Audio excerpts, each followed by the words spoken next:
नमस्कार दोस्तों, बहुत बहुत स्वागत है आप सबका एक बार फिर से डिफेंस सीरीज में। दोस्तों, जिस तरीके से लद्दाख में चीन तैयारी कर रहा है उसको देखते हुए ऐसा तो नहीं लग रहा है कि चीन वापस जाने वाला है। दरअसल चीन के सोशल मीडिया ने एक बार फिर से एक ऐसा वीडियो पोस्ट किया है जो कि देखने लायक है, जिसमें कि चीन की सर्दियों के रहने की तैयारी वहाँ पर की जा रही है। और ऐसे में ये एक सबक का विषय भी बन रहा है कहीं ना कहीं भारत के लिए भी कि चीन अपनी पोजीशन से वहाँ से नहीं हट रहा है। तो यानी कि ये जो प्रोपेगेंडा चीन का है वो क्या है, आप जरूर इस वीडियो में देखिएगा।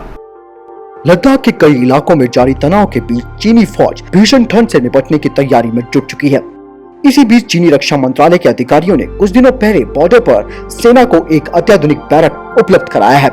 बताया जा रहा है कि ये बैरक पैंगोंग झील के किनारे पर बना हुआ है, जिसमें हजारों की संख्या में चीनी सेना के जवान, हथियार और गोला बारूद रखे जा सकते हैं। चीन की सरकारी मीडिया ने एक वीडियो भी ट्वीट किया है जिसमें ये बैरक दिखाई दे रहे हैं। साथ ही उन्होंने दावा किया है कि ये अत्याधुनिक बैरक लद्दाख की भीषण ठंड से चीनी सैनिकों को बचाएंगे। उन्होंने कहा है कि इस बैरक में अत्याधुनिक हीटिंग सिस्टम, ऑक्सीजन सपोर्ट और रहने के संसाधन दिए गए हैं। वीडियो में साफ दिखाई दे रहा है कि लद्दाख जैसे दिखने वाले इस इलाके में बैरक का चीनी सेना के अधिकारी उद्घाटन कर रहे हैं। हालांकि चीन के इस प्रोपेगेंडे वाले वीडियो का आसानी से भरोसा नहीं किया जा सकता। फिर भी भारतीय फौज ने ठंड से निपटने के लिए अपनी मुकम्मल तैयारी कर ली है। लद्दाख की भीषण ठंड को झेलने के लिए भारतीय सेना कई तरह के इक्विपमेंट्स का इस्तेमाल करने वाली है। इनमें से अधिकतर सामानों का प्रयोग सियाचिन जैसी दुनिया के सबसे ऊंचे युद्ध क्षेत्र में पहले से ही भारतीय फौज करती आई है। ऐसे में भारतीय फौज के सामने चीनी फौज कितने दिनों तक टिकेगी, ये देखने वाली बात होगी। चीनी विदेश मंत्रालय पहले ही ठंड के दिनों से अपनी सेना को वापस बुलाए जाने की बात कर चुका है।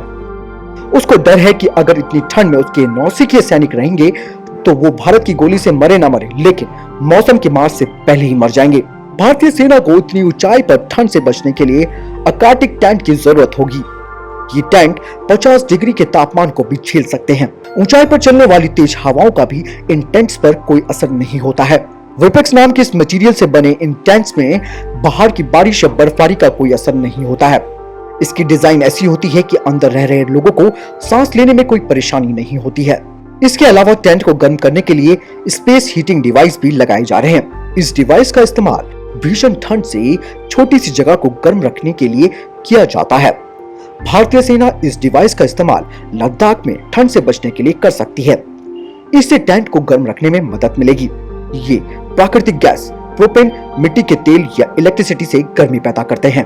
हालांकि इनमें कार्बन मोनोऑक्साइड का बनने का खतरा भी रहता है, जिसे दूर करने के लिए समय समय पर कैंप को थोड़ी देर के लिए खोलना पड़ता है। ओपन सोर्स इंटेलिजेंस से मिली जानकारी के अनुसार नई तस्वीरों में खुलासा हुआ है कि चीनी सेना लद्दाख के दक्षिणी पैंगोंग झील के ब्लैक टॉप इलाके में भारतीय सेना के पोस्ट के ठीक सामने बड़ी संख्या में अपने सैनिकों की तैनाती कर रहा है। वो सामरिक रूप से महत्वपूर्ण इन इलाकों में भारतीय फॉरवर्ड के ठीक आगे अपनी सैन्य चौकियों को स्थापित कर रहा है। सबसे बड़ी बात यह है कि इन इलाकों में बड़ी संख्या में चीनी फौज के जमावड़े के कारण वो नए इलाके में भारत के खिलाफ मोर्चाबंदी नहीं कर पा रहे हैं। तो दोस्तों, कुल मिलाकर आप कह सकते हैं ये चीन का एक प्रोपेगेंडा है, क्योंकि चीन को पता है कि उसके सैनिक सर्दियों में नहीं रह सकते हैं, वो सरवाइव नहीं कर सकते। जबकि भारत विश्व की सबसे ऊंची जो युद्ध क्षेत्र है सियाचिन में अपने आप को तैयार कर चुका है। और आज से नहीं बल्कि भारत काफी लंबे वक्त से सियाचिन पर काम कर रहा है और सियाचिन में हमारे सैनिक वहां पर हमेशा तैनात रहते हैं और इस तरीके की सर्दी का मौसम झेलने उनके लिए आम बात है। लेकिन इसमें सबसे खास बात यह है कि चीन भले ही टेक्नोलॉजी के रूप में कितना भी अपने आप को सक्षम बनाने, लेकिन प्राकृतिक आपदा या फिर प्राकृतिक ठंड का झेलने लायक उनके जो नौसिखिए सैनिक है वो नहीं है। और कुल मिलाकर यहाँ पर आप समझ सकते हैं कि चीन का ये प्रोपेगेंडा है जो बार बार सोशल मीडिया पर दिखाने की कोशिश कर रहा है। आपको क्या लगता है? आप मुझे कमेंट सेक्शन में लिखकर जरूर बताएं। इस वीडियो के लिए इतना ही, मिलता हूं नई वीडियो के साथ। तब तक के लिए जय हिंद, जय भारत।